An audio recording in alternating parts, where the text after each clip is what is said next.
বদ্যুহু 29 বার পাঠ করে এক বোতল পানির উপর ফু অথবা দম করলে কি হয়, কি হতে পারে আপনি জানলে আশ্চর্য হতে বাধ্য হবে। ইয়া বদ্যুহু মহান রবের একটি সিফতি নাম। এই নাম আপনি যদি 29 বার পাঠ করে এক বোতল পানির উপর ফু দিতে পারেন, পৃথিবীর আনাচে কানাচে জীবন্ত অবস্থায় থাকে যে কোনো ব্যক্তিকে আপনি বশ করতে পারবেন, বাধ্য করে নিতে পারবেন। সে আপনার অনুগামী হবে, আপনার কথা মানবে, আপনি যা বলবেন তাই শুনতে সে বাধ্য হয়ে যাবে। চলুন তাহলে আমরা জেনে নিই আজকের এই আমলটি কখন কিভাবে করতে হবে। সে এক বোতল পানি আমরা কি করতে হবে। আপনি তাকে পানি পান করাতে হবে না, তাকে পানি খাওয়াতেও হবে না, এমনিতেই সে আপনার জন্য স্থির হয়ে যাবে, পাগল দিবানা হতে বাধ্য হবে ইনশাআল্লাহ। চলুন আমরা জেনে নিই আমলটি কিভাবে করতে হবে। প্রিয় দর্শক, আজকের এই আমলটি করার জন্য সর্বপ্রথম আমাদেরকে যে কাজ করতে হবে সেটি হচ্ছে আমাদের পবিত্রতা। আমরা ভালোভাবে নিজেকে গুছিয়ে পবিত্রতা অর্জন করে নিব। অপবিত্র অবস্থায় আমলটি করলে কখনোই কাজ হবে না। এই আমলটি হচ্ছে একটি বাধ্যকরণ, একটি বশীকরণ। এই জন্য আপনাকে পবিত্রতা অর্জন করে নিতে হবে। আপনি যত পবিত্রতা হবেন, যত ইখলাসের সহিত, যত ভক্তির সহিত বিশ্বাস নিয়ে আমলটি করবেন, ততই আপনার আমলটি ইনশাআল্লাহ সে আমলের ফলাফল আপনি পাবেন।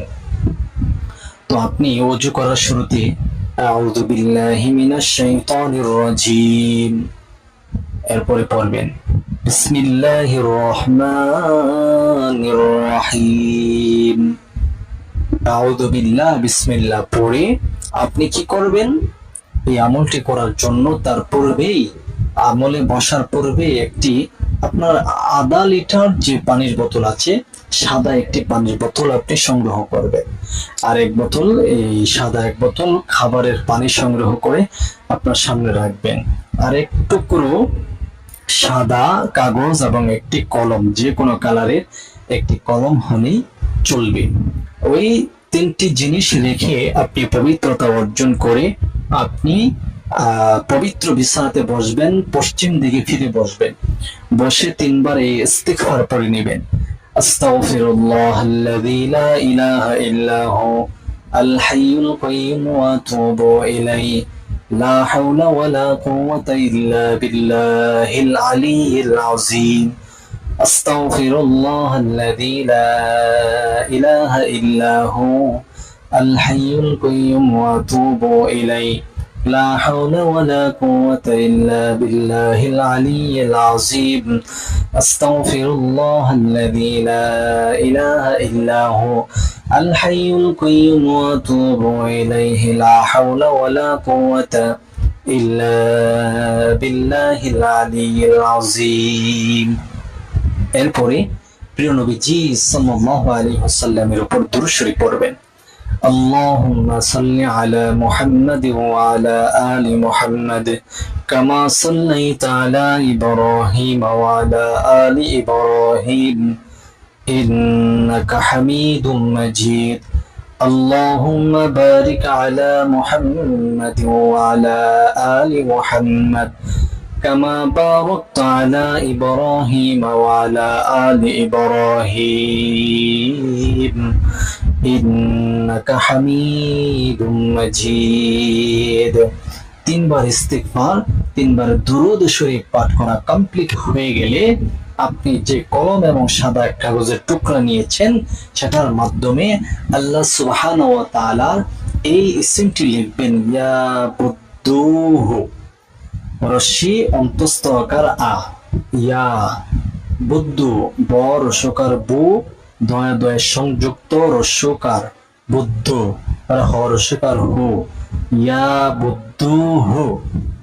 এটা লিখবেন। শুধু একবার লিখে সেই কাগজটা আপনি পানির বোতলের ভিতর ঢুকিয়ে দিবেন।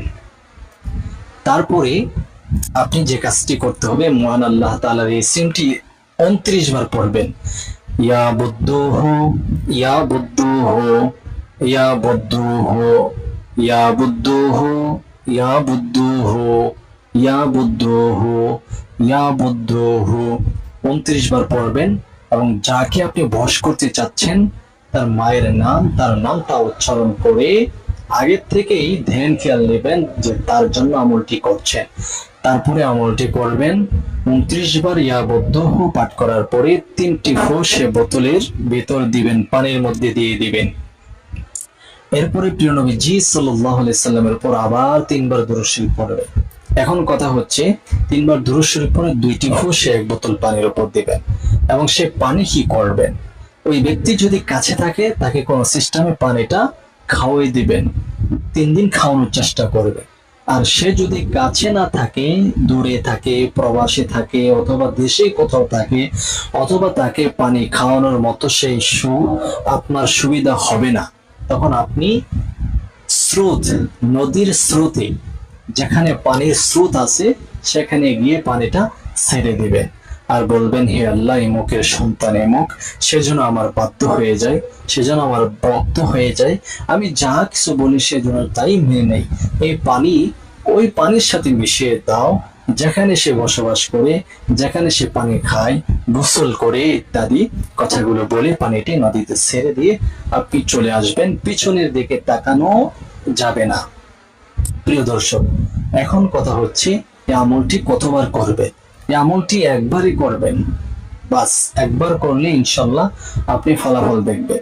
এই আমলটি কারা কারা করবে অবশ্যই বিষয়টা জানতে হবে। তার পূর্বে এখনো যারা আমাদের এই চ্যানেলটি সাবস্ক্রাইব করেননি, দয়া করে চ্যানেলটি সাবস্ক্রাইব করে ফেলুন এবং ভিডিওটা শেয়ার করে প্রচার করুন। প্রিয় দর্শক, এই আমলটি স্বামী স্ত্রীর জন্য, স্ত্রী স্বামীর জন্য করতে পারবেন, পিতা মাতা সন্তানাদের জন্য করতে পারবেন, অথবা আপনার কাছের নিকট আত্মীয় ব্যক্তিরা আপনার সাথে রাগ, গোসা, অভিমান করে আছে, আপনি ভালো কাজের জন্য তাদের সাথে মিশতে চান, তার উদ্দেশ্যে আমলটি করতে